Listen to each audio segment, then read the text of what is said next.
Roy Stryker, the man who led Americans to see America.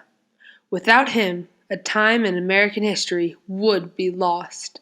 Roy Stryker organized and led a team of 11 photographers to bring the Great Depression to America's attention. He left a legacy of over 160,000 photos, all held in the Library of Congress before he retired, that illustrates the hardships and agony of the Great Depression, and still are used to show many generations a time period people could have forgotten. At the start of the Great Depression, President Franklin Delano Roosevelt, also known as FDR, created the Resettlement Administration. They had many different divisions. The largest branch was the Farm Security Administration, or the FSA. Roosevelt assigned Rexford Tugwell as head of the FSA. Tugwell and Stryker were friends. He proceeded to hire Stryker as head of the Historical Department. Roy Stryker worked at Columbia University and even left a legacy there. An economics textbook he made with Rexford Tugwell.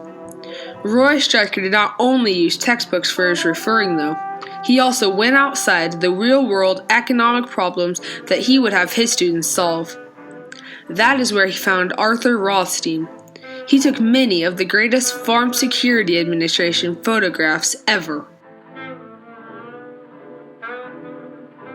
Louise Roscam was a photographer for the FSA.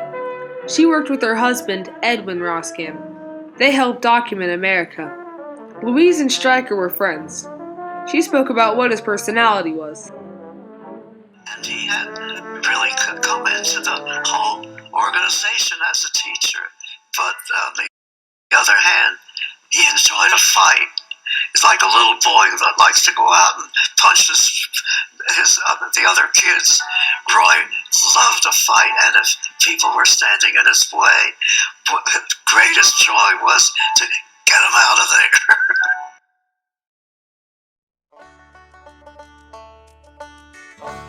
there. Roy Stryker had a huge family in his childhood, 6 siblings.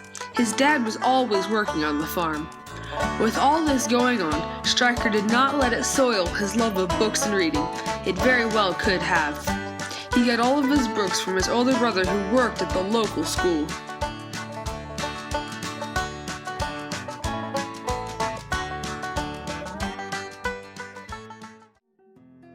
There are many theories on what caused or sparked the Great Depression.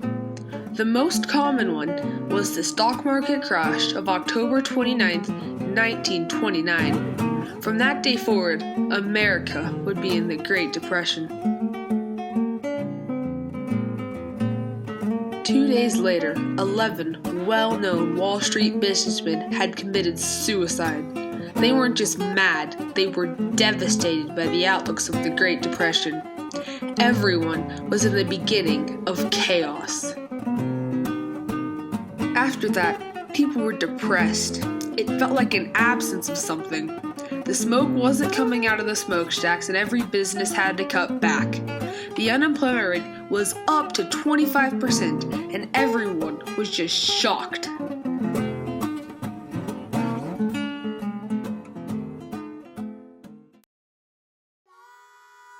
Roy Stryker hired a diverse team of 11 photographers to bring the Great Depression to America's attention. 2 were women and 1 was an African American man, at a time where not everyone had the same rights.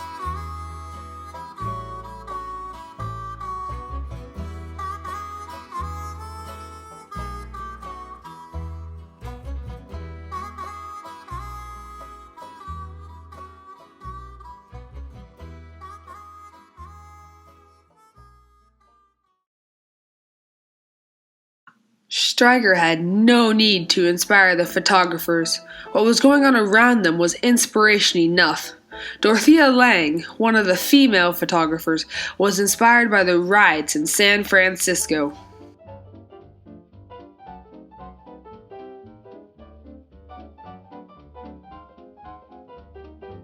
Gordon Parks was one of Roy Stryker's best photographers, and he lived in Fort Scott, Kansas. We found an interview with him explaining what his first mission was with the FSA.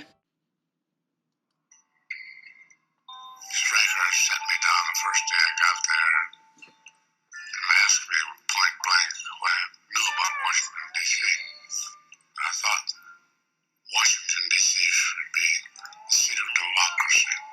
He just looked at me and smiled. He said, I want to give you an assignment. Go across the street, there's a restaurant, eat, and get yourself some lunch. After lunch, go across the street, there's a theater with a film I would like for you to review, and tell me what you think of it. Then come back to the office. Very odd assignment. So I hurried back to the Farm Security Administration, which is Independence Avenue on 14th Street. Stryker was sitting there in his chair. I said, well, how did it go? I said, I think you know I'd win. He says, yep, I know I'd win. What are you going to do about it? I said, I don't know. What do I do about it? He said, well, what'd you bring that camera down here for? Stryker had handwritten shooting scripts he used to tell the photographers what to look for. He made them send letters to him to report back.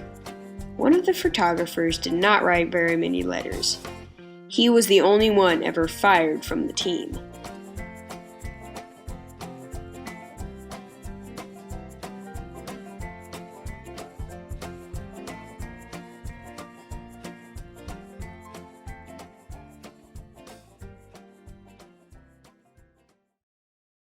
At the time, new farming techniques had caused vast destruction and erosion of soils and farmland. While that was going on, a drought caused what we now know as the Dust Bowl. Many families had to leave their homes and move to new land. Some people and families stayed with their homes and tried to keep the dust out. Roy Stryker's team sought out and made many of the Dust Bowl photographs we now know today. Without him and his group, another part of American history could have very well been lost. Many people did not know what it was like in the Dust Bowl, but now many do. In the morning of August 27, 1936, the Forum carried a front-page story branding Arthur Rothstein's skull photographs as phony pictures. This headline got to Washington, and the integrity of the FSA's photographs was called into question. Stryker was out of town when this all happened. In the later part of 1936, the Director of Information, John Franklin Carter, left to take a better-paying job. His replacement was a man who had little use for photographs or photographers. This led to Stryker getting two sudden announcements: that he was cut down on staff, and that Tugwell was leaving, which meant that his funding would be cut. When the RA was moved to the Department of Agriculture, which brought a more sympathetic director, who restored Stryker's funding and his team.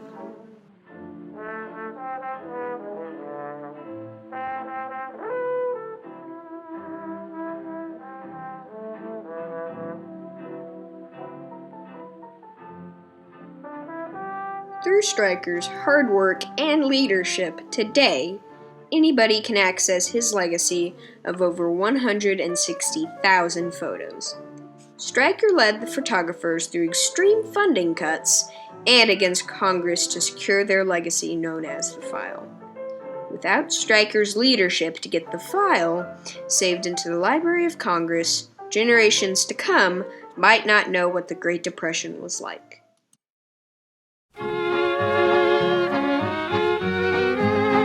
You are my sunshine, my only sunshine. You make me happy when skies are gray.